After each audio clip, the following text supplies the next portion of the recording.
Donc, je vais prendre deux lézards au choix. Hein. Voilà. Tiens, par exemple, celui-là. Et je vais aller, peut-être pour plus de facilité, les mettre dans un nouveau document. Mais je pourrais le faire dans le même document, mais je vais coller dans un nouveau document. Il faut que je copie et puis que je mette dans le nouveau document. Coller, voilà. Ok, ça c'était le coloré. Vous regardez juste, hein, puis après on va voir déjà si vous connaissez ce que je vais vous montrer. Je prends celui-là et je vais le coller aussi.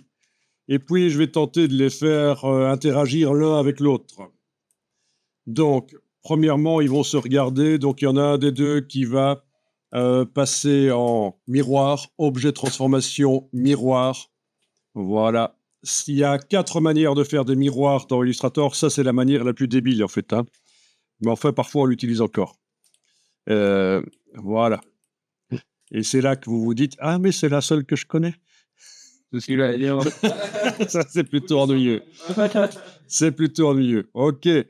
OK. Je vais enregistrer les différentes étapes comme à chaque fois. J'ai fait un dossier pour mercredi. Toi, quand on te fait aussi.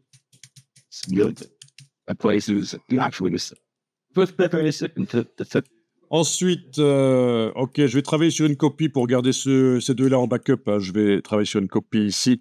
Est-ce que vous connaissez le système de la marionnette? Donc, je vous montre. Derrière l'outil de transformation, il y a l'outil déformation de la marionnette. Et ça vous met des punaises, mais c'est peut-être pas au bon endroit. Donc, on peut les sélectionner, touche suppression, les supprimer, sauf une. Voilà. Et puis, il va falloir ajouter aux articulations des punaises. Voilà, ça, c'est un peu mieux. Je comprends un peu mieux qu'Illustrator à quoi, voilà, le lézard. D'abord, et puis vous allez pouvoir comme ça le faire se bouger, voilà. Alors, ce qu'il y a aussi, c'est que quand vous sélectionnez une punaise et que vous êtes à côté, vous avez la possibilité de tourner. Voilà. Donc, tout ça va vous permettre éventuellement de faire en sorte que ces immondes bestioles interagissent entre elles d'une manière ou d'une autre. Vous connaissiez pas ça? Non, oui, moi, je l'ai dû faire pour la coque, pour le petit. Ok, c'est assez génial parce que je vais finalement avoir le même lézard, mais qui va finalement, ça va vraiment ressembler à deux lézards différents, quoi. Donc, je sélectionne l'autre, la punaise. J'ai intérêt éventuellement à supprimer les punaises qui ont été mises d'origine pour bien les repositionner. Voilà, donc je vous laisse jouer avec ça pour faire éventuellement des scènes où ces immondes bestioles se battent entre elles. Et ça vous fait quelque chose de supplémentaire, quoi. Voilà. Donc, il y a ça dans Photoshop aussi depuis longtemps. Puis, relativement récemment, il y a de ça 2 ans, je pense, c'est apparu dans Illustrator. Et voilà.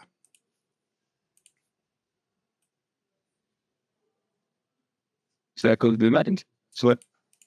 Ouais. Ouais, mais dans bien, si le travail n'était pas bon, souvent, really well. Well, was it was being pushed less. You don't want to stop them. Alors, quelque chose qui peut être intéressant, c'est de mettre des ombres aussi en dessous. Mais dans Illustrator, c'est pas extrêmement facile à gérer, en fait. Hein.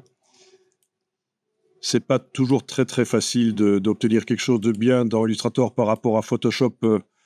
C'est peut-être pas l'idéal, mais voilà, on a des simili-ombres.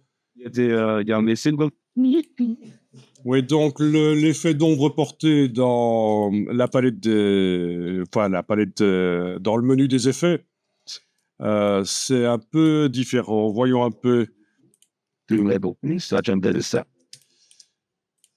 Ça va juste détacher, en fait, comme si c'était découpé dans du papier, ça va détacher. Si on fait effet spécial ombre portée, c'est à ça que tu pensais, en fait, éventuellement.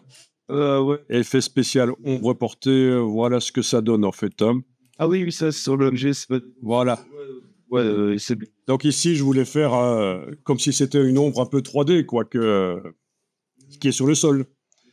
Voilà. Donc sinon, pour ceci, c'est par la palette aspect, une fois qu'on l'a mise, qu'il faut la modifier. Donc je le dis.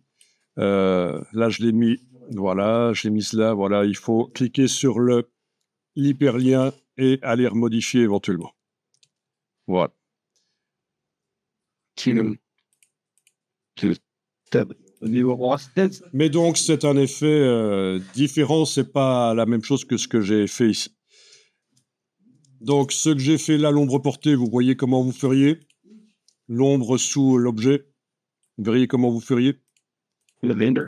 Start out with the Donc, moi, comment est-ce que j'ai fait? J'ai simplement fait une ellipse noire, voilà, sur laquelle j'ai mis un effet atténuation flou gaussien. push. Voilà, c'est un effet de flou.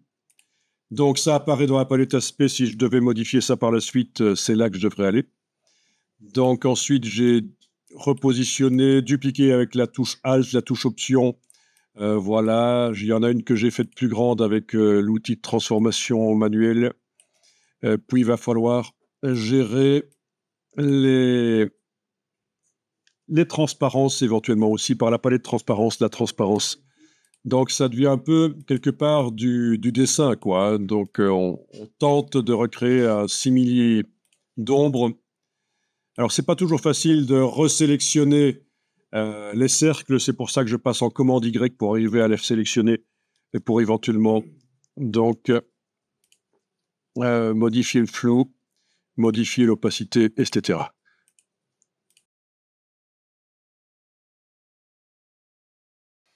Donc, ici, j'ai des ombres sous forme d'ellipses, des ellipses à fond noir sur lesquelles j'ai mis un flou gaussien, menu fenêtre aspect, flou gaussien, modifiable.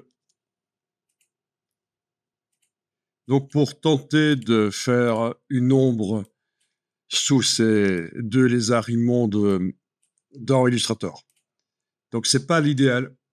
Ce n'est pas l'idéal. Il vaut mieux utiliser une ombre qui vient de Photoshop parce qu'elle est un peu plus floue sur le côté gauche et droit que sur le haut et le bas, et ça donne davantage l'impression d'une ellipse posée en perspective sur le sol. Donc ce que je vais faire ici, c'est aller dans Photoshop. Et ça, il faudra le faire une fois, et puis les fois suivantes, si vous gardez le fichier, il sera bon pour toute ombre que vous voudrez faire dans Illustrator. Donc, dans Photoshop, je vais faire un nouveau document.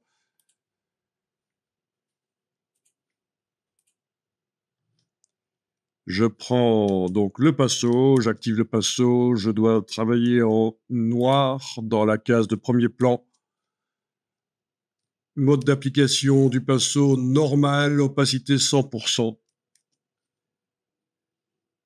Avec les touches CTRL Option, donc CTRL Alt enfoncé sur le clavier. Sur un Mac, bouton gauche de la souris, sur un PC, ce sera le bouton droit. Je modifie la dimension de la brush. Voilà.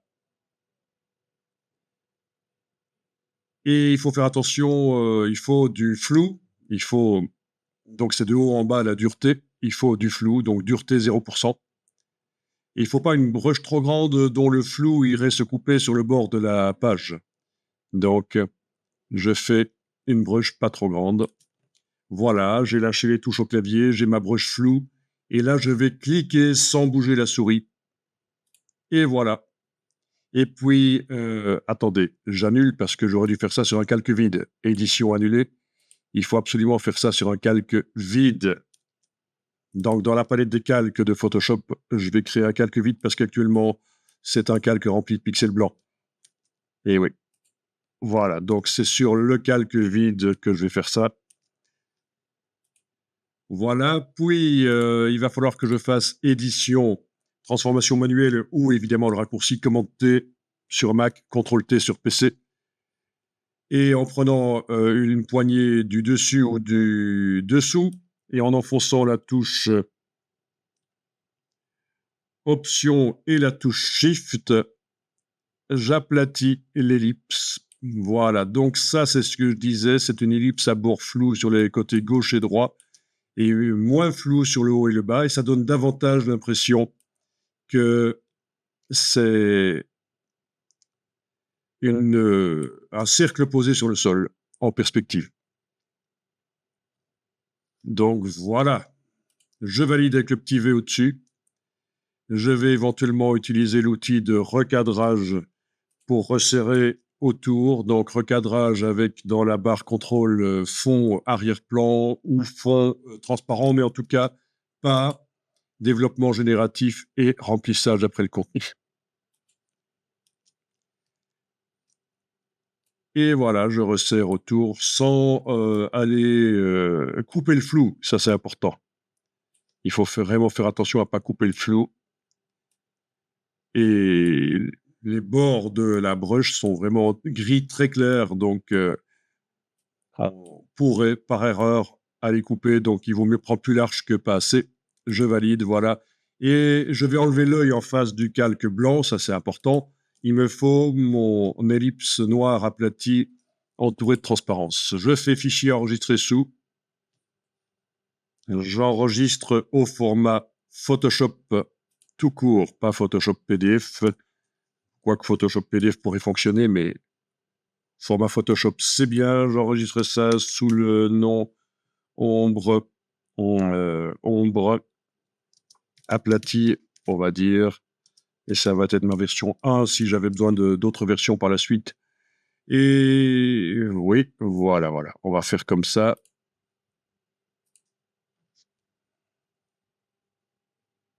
Alors, j'aurais peut-être dû jeter quand même le calque d'arrière-plan, sinon il risque d'apparaître dans les dernières versions d'Illustrator. Les calques Photoshop apparaissent. Donc, je le jette à la corbeille, je remets à jour le fichier sur le disque dur, fichier enregistré. Et là, je vais dans Illustrator. Et alors, les ombres que j'ai faites là, je vais les supprimer. Voilà.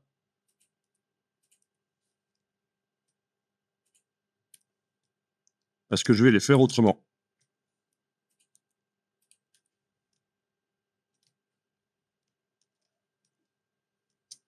Donc, je vais importer, fichier importé, je vais aller importer mon ombre aplati avec l'option liée pas cochée. Donc, ça va être incorporé au document. J'enfonce le bouton à la souris, je garde enfoncé, je bouge, et voilà mon ombre. La voilà. Et il va falloir que je la place sous les objets que je veux ombrer. Objet disposition arrière-plan. Voilà, ça a fonctionné. Parfois, ça ne fonctionne pas parce que les objets qu'on veut ombrer sont sur un calque et on a importé l'ombre sur un calque qui est au-dessus. Donc, quand on demande objet disposition arrière-plan, ça envoie tout en bas dans le calque, mais pas tout en bas de tous les calques. Voilà. Donc ici, il va falloir, je vais peut-être la garder ici en copie et avec la touche Alt, la touche Option, je vais dupliquer en déplaçant, voilà. Et puis là, avec l'outil de transformation, je vais pouvoir, éventuellement avec la touche Option, aplatir pour donner vraiment l'impression que c'est une ombre. Voilà. Avec la touche Alt, la touche Option, je déplace, voilà. Puis, à nouveau, je déplace en copiant. Celle-là, je vais la faire plus grande. Donc, je vais faire des ombres et des pénombres. Les pénombres sont plus grandes. C'est censé être le corps du sujet qui est éloigné du sol, du support sur lequel il est posé. Mais malgré tout, ça fait une ombre, mais une ombre parasitée par la lumière ambiante. Donc, c'est pour ça que maintenant, je vais dans Fenêtre, transparence, et je vais aller diminuer la transparence. Donc, tout ce que je fais là, c'est ce que je ferai dans Photoshop. C'est ce que je fais dans Photoshop quand je veux faire des fausses ombres d'un objet posé sur le sol. Je fais ce genre de choses. De la transformation. Sauf qu'ici, je le fais dans Illustrator. Et donc, ah oui, ça cale parfois. Il faut vérifier que le magnétisme, repère commenté, tout ça est décoché pour pouvoir positionner exactement comme on veut. Je vais avec la flèche noire, pas avec l'outil de transformation, dupliquer à nouveau pour faire à nouveau une copie. Voilà, on peut faire des copies, ça peut être sympa. Et donc, il va falloir, commande Y. Ah, mais je vais peut-être aller verrouiller les grandes en fait, hein. Clic, majuscule, clic. Donc ça, c'est les grandes. C'est les grandes floues, oui. Si je les déplace avec le flèche au clavier, je vois que c'est bien elles. Il y a encore celle-là. Voilà, là, je les ai sélectionnées toutes les trois, les grandes. Et j'avais déjà mémorisé la sélection, ça peut servir. Sélection, mémoriser la sélection, je vais dire que c'est les pénombres. Voilà. Et puis, je vais les verrouiller. Objet verrouillé, sélection. Voilà. Comme ça, je peux retravailler sur les petites là facilement. Donc, au niveau des petites, il y a peut-être à gérer également la transparence, mais pas la rendre autant transparente que l'autre. Voilà. Celle-là, peut-être aussi. Voilà. Puis, je vais dupliquer, je vais remettre la transparence à 100% et transformer pour faire une petite... Waouh, j'annule. Ça a tourné. OK, une petite ombre que je vais placer sous la patte là. Voilà. Et là aussi, avec la touche Alt. OK, donc c'est à gérer, tout ça, à gérer. Ça devient... ben c'est comme tout à l'heure, les... Ah oui, il va falloir que je sélectionne les petites ombres.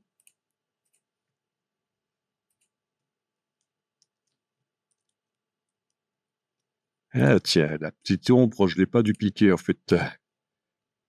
OK, voilà. OK, sélection, mémoriser.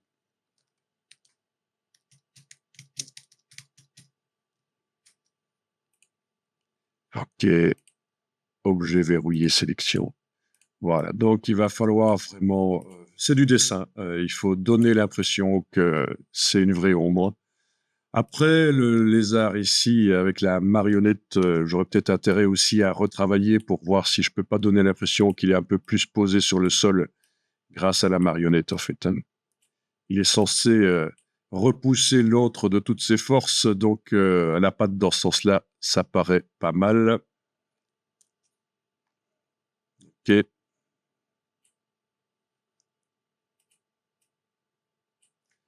Voilà.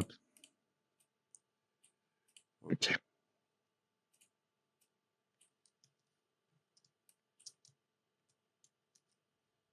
Ah ben, c'est du dessin, ça demande un peu de travail et d'avoir le sens un peu de l'image. C'est pas évident. Mais je pense que ce sera plus réaliste avec ces ombres qui viennent en fait de Photoshop. Parce que elles donnent plus l'impression d'être posées sur le sol, en perspective. Bon, ça aurait été peut-être un peu plus simple si j'avais séparé ça sur différents calques. Parce que là, j'ai plein de rectangles et je ne vois pas toujours ce que je sélectionne.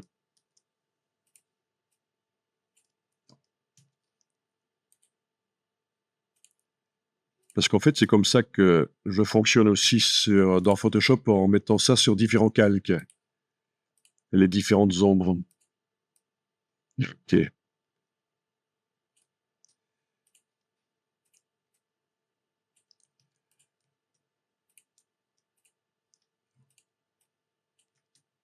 C'est une très grande.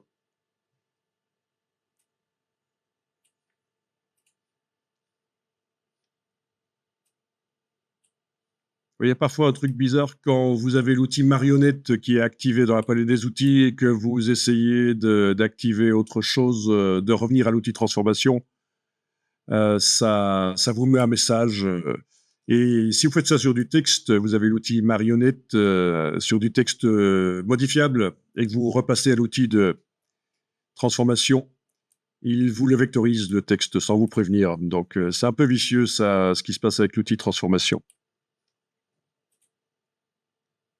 Faut faire gaffe. Avec l'outil marionnette, passer de l'outil marionnette à l'outil transformation, c'est un peu vicieux. Ok. Donc c'est pas évident, mais enfin vous avez vu. On pourrait à la fin avoir l'impression vraiment que c'est une fausse ombre. Ça peut être bien.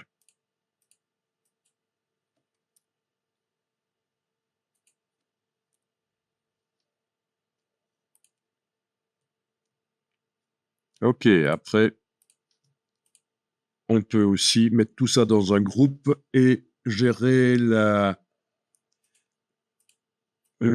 transparence du groupe. Objet associé, voilà. Et là, c'est la transparence du groupe. Donc, c'est tout que je modifie. Voilà. En fonction du fond qu'il y aura derrière, ça va être plus ou moins... il faudra mettre plus ou moins d'opacité pour avoir du réalisme. Donc, si par exemple, je mettais un fond coloré derrière, en fonction de la couleur, il va falloir que je change. Voilà. Peut-être que là, voilà, c'est peut-être trop sombre pour le fond bleu. Donc là, dans la palette de transparence, je vais aller modifier. Alors, dans la palette de transparence, ne cliquez jamais sur le bouton Créer masque. C'est un système de masque d'écrêtage plus évolué que l'ancien masque d'écrêtage, mais ça peut poser des problèmes. Si vous ne connaissez pas, pour vous en sortir, une fois que vous aurez cliqué là-dessus, c'est un peu ennuyeux. Voilà, donc discrétion. Il ne faut pas qu'on sente trop l'ombre, hein, c'est juste pour poser, voilà.